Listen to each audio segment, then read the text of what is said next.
ఇప్పట్లో కూడా ఎద్దలతో ఎవరు వ్యవసాయం చేస్తున్నారు అనుకుంటున్నారు. వీడియో లాస్ట్ అవుతుంది చెప్తాను. హాయ్ హలో డార్లింగ్స్, ఈరోజు మ్యాటర్ ఏంటంటే పొద్దునైతే చిన్ని నాటాలి చేలో అయితే ఇంకా అందుకనేసి నైట్ అయితే దున్నుతున్నాము. మేమైతే ఇంకా ఒక బండితో అయితే అవదనేసి 2 బండ్లు అయితే పెట్టి దున్నుతున్నాము. నేను ఒక బండి, మా మామ ఒక బండి అయితే దున్నుతున్నాము. ఇంకా పొద్దునైతే ఎద్దులు అయితే వచ్చేసాయి. ఇంక ఎద్దులతో అయితే మడకైతే దునాలంట. ఇంక ఇప్పట్లో కూడా అయితే ఎద్దలతో అయితే వ్యవసాయం చేస్తున్నారు మా వాళ్ళైతే. ఇంకా అలా ఎద్దలకైతే నాగేలు అయితే కడుతున్నారు. ఇంక ఇతనైతే మా ఊరు సర్పంచ్, ఇతని పేరు అయితే పోలీస్ శివసుబ్రహ్మణ్యం. ఇంకా మా ఊరు సర్పంచ్ కూడా ఎద్దులతో అయితే వ్యవసాయం చేస్తున్నాడు. ఇంకా మనం అయితే చెన్ని దగ్గరికి అయితే వెళ్దాం అనండి. ఈ చెన్నికి మొత్తం అయితే ఈ పొలం అంతా చల్లాలంట.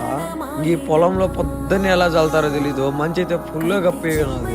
ఇంకేనైతే పొద్దున్నే మంచులో అయితే ఎద్దలతో అయితే నాగలతో దున్నుతున్నాడు. ఎద్దలతో అయితే మడగ దున్నుతూ ఉంటే చాలా హ్యాపీగా ఉంది. ఇప్పట్లో కూడా ఈ మదతు చేస్తున్నారంటే ఇంకా మీరు ఎవరైనా ఎద్దలతో మడగ దున్నే వాళ్ళు ఉంటే కామెంట్ అయితే చేయండి. ఇంకా ఎవరున్నారు ఇంకేనైతే ఎక్కువ లోతు రాలేదనేసి దాని మీద అనుస్తున్నాడు గట్టిగా లోతు వస్తుంది అనేసి. ఇంకా అక్కడైతే మీరు చూడొచ్చు మా సర్పంచ్ అయితే చెప్తున్నాడు పనికొచ్చి వాళ్ళకి ఎలా వేయాలి చిన్నగా అనేసి.